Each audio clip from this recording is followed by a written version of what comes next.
Well, I'm gonna tell you this: Who, there's one Watkins? guy in camp right now that you could put your money on it. And I said it last week, and I'll say it again. He might be a double-digit guy in sacks this year. Sweat. Yeah. Yeah, everybody, man. I mean, Yeah.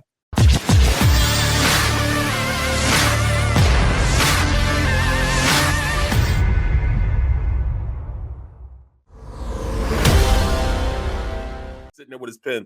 Well, what jumped out at you at the open practice? I heard Quez Watkins is impressing people. Quez is having an unbelievable camp. He's going up and he's making the tough catches. Now, that's something that we really need to focus on. You know, when you look at big time supposed to catch, they don't necessarily have a lot of volume catches or anything like that, but they make those tough catches. That's what makes them great. None of our receivers besides Quez is making those tough catches. So hence that's why our guys like Fulgham. Look at Fulgham. Fulgham had a tremendous first half of the season because he was making the tough catches, making the hard to get catches. Once he stops doing that, then he becomes average real quick, and there's no room for him to be average when you have guys as fast as they are on this Eagles team. He's not a fast guy. He's a big guy. So he has to be that guy to go up and get those 50-50 balls, the balls that are challenging to get. Mm-hmm. That's how he's going to set himself apart from other guys. That's why J.J. Arcega-Whiteside, J-Jaw is having a pretty good camp because he's making the tougher catches than other guys. Like Hightower, he's outplaying Hightower right now. Hightower better get it together, or else he might be on the hound. You know what I'm saying? When guys say the hound, this is back in the day. Greyhound. That's the Greyhound. The hound is the Greyhound. They're gonna give you a ticket to get you up out of there. Right. Well, you got to start setting yourself apart, and I don't see these guys setting us apart. Besides Quez Watkins, he had one play where he went up and got it from Harris. Harris is the best. Well, supposed to be the best safety we had. He went up and high pointed the ball in the end zone for a touchdown. Even though Hurts, they probably blew the play dead, and Hurts would have probably been sacked on the play, but he actually flicked it 50 yards in the air in the end zone, and Quez went up there and got it, and he has the speed. He's a 4.3 guy. In fact, he might have ran the fastest time at the combine last year.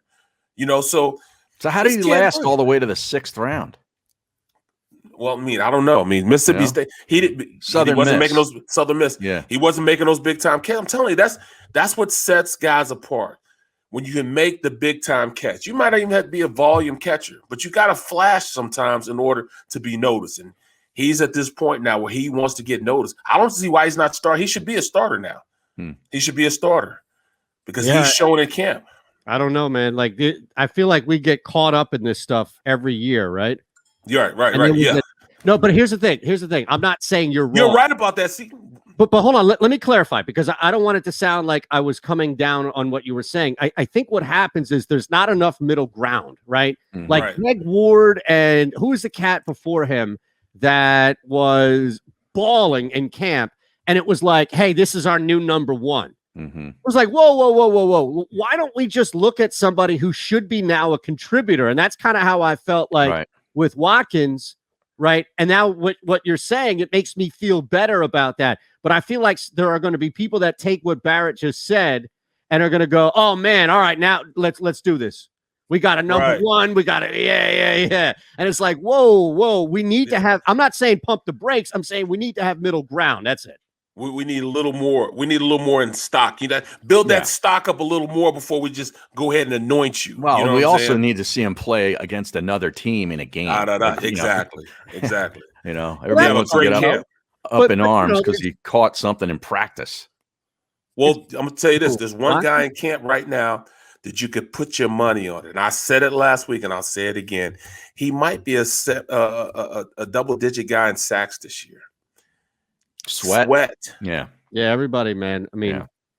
He has become, I'm trying to think, he and Mailata have become the darlings of camp, right? Yep. Well, it's not that they've worked their way into it. Well, yeah, that's a good way to put it. That's a better way to put it, right? I don't want to say that like they don't deserve it. They clearly deserve it. Coyote too. I don't know how he's a rookie from Buffalo. Yep. Another darling in camp right now, everybody's loving, is Tyree Jackson, the former quarterback from Buffalo. he's had a phenomenal camp. Is he a tight end? Yeah, Yeah, like 6'7", 6'8". Big guy. Yeah, yeah. In fact, I actually called. I was the color analyst on the Temple Buffalo game 2 years ago. Was it 2 years ago? 3 games, and he looked good as a quarterback. He's starting to rub those veterans the wrong way though. Like during practice after he caught a touchdown during team period, he went up and dunked it. You know what I'm saying? And he's got they some were like flash to him. Right. But you got to watch that. You don't want to keep making that. Now we'll see if he's doing all that when he can get hit, when he can really get hit during game type situation. He's not used to getting hit. He's been a quarterback. He's had that red jersey on. It's a lot different when guys can go out there and knock you out. And there lies a problem. You don't have that red jersey anymore. So if you don't have the red jersey on, they can hit you. Well, finally, we have a game this Thursday night. Yes, we will see what's going on now against the Steelers. Right. Did any of you guys catch any of the Hall of Fame stuff? I loved it. I saw a lot of it. It was great. Unbelievable. Yeah, it was great. I like what Edger and James, was saying. He said, don't judge a book by its cover. Just because I got gold teeth, I got dreads and everything. I come from Florida. I may not talk as fluent as you do. But, hey, you're talking about a guy with the heart of a champion, a guy that goes out there and keeps his nose clean, a guy that's never been arrested. I don't get in trouble. I just go about my work of being one of the best athletes to play the game. Yeah. I had to go back and look at his numbers, man. He had quite a few 1,000-yard years, man. No question. Yeah, no question. He's definitely Hall of Fame. I think he's what is he all-time in yards? He's in the top 15, I think. Yep. I mean, in all-time yards. We're talking about a trio, him, Manning, and receiver Marvin Harrison. Yeah. Those three Reggie put up Wayne. Some great numbers. Yeah. Well, yeah, you would have put Reggie Wayne in there. Yeah. They put up some great numbers, man. Great numbers. So, but I love that speech. I love Peyton's speech. Yeah. Why was he so sweaty though? Who? What was up with that shirt, man? Which one? Manning? Oh, yeah. You see Troy? Troy was the same. And Palomar was the same way. No, but I mean, this dude had like a two-tone shirt on, and it only stopped sweating like right at the stomach area. Yeah. Well, I think Tom Brady coming out and being in the house for his induction maybe had him sweating a little bit. That was a pretty classy move out of Brady. Very classy. In fact, they might not even make him wait the 5 years. Just put him in now. They should put him in while he's still playing. Yeah, that's what they do with some of the golfers. I mean, Phil Mickelson's been in the Hall of Fame for years. Yeah, what sports do that? They're not the only one though. Does tennis do it? I'm not sure. And I don't know. Is there a tennis Hall of Fame? I'm sure. But think about that. Like, doesn't boxing do that? Didn't Bernard Hopkins get put into the Hall of Fame and was still fighting? Well, yeah. Then the boxers just keep fighting. Right. He came back. Then they fight YouTubers. Right. And they're done fighting each other. Right. Yeah.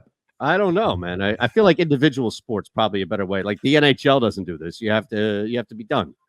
Right. Yeah. Adrian James had 12,246 yards.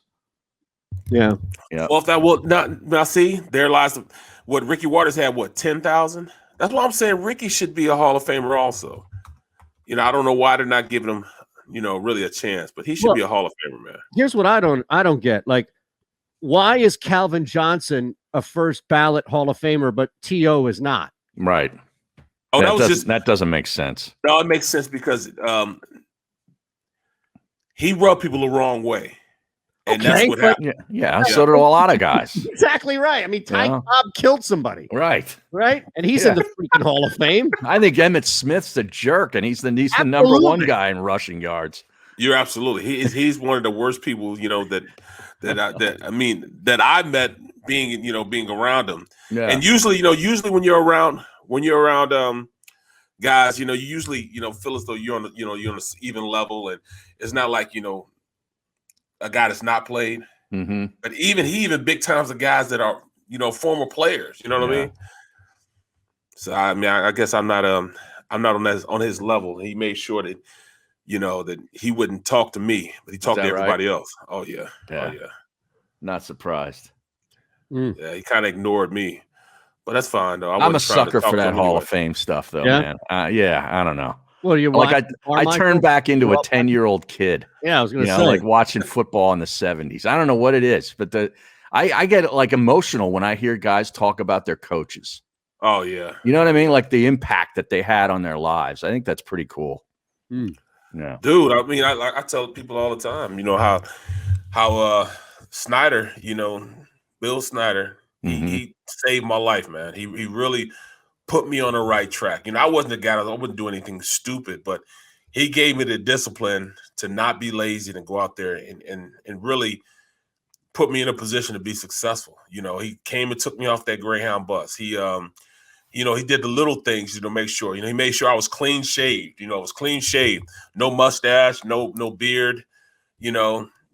He said you couldn't have earrings in, you know, no ear screws in, you know. He was ear screws. Is that what he called earrings? He called them ear screws. Ear screws. Brooksy, get them ear screws out.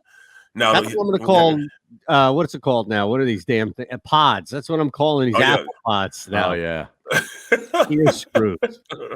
Right. You know, but he did the little things, man. I mean, he's phenomenal coach because he was more so of a mentor than anything. You know, a lot of guys who played for him would definitely say the same thing. I mean, he actually came, like I'm from Kenlock in St. Louis. Kenlock, you know, at the time had the 5th highest crime rate per capita in the nation. Really bad area. But see, at the time, I didn't know I was poor because everybody else was living like I was. But I can remember he drove all the way from Kansas State and drove to my house in Kenlock. And I can remember when he pulled up, my uncle and my cousin tried to sell him dope.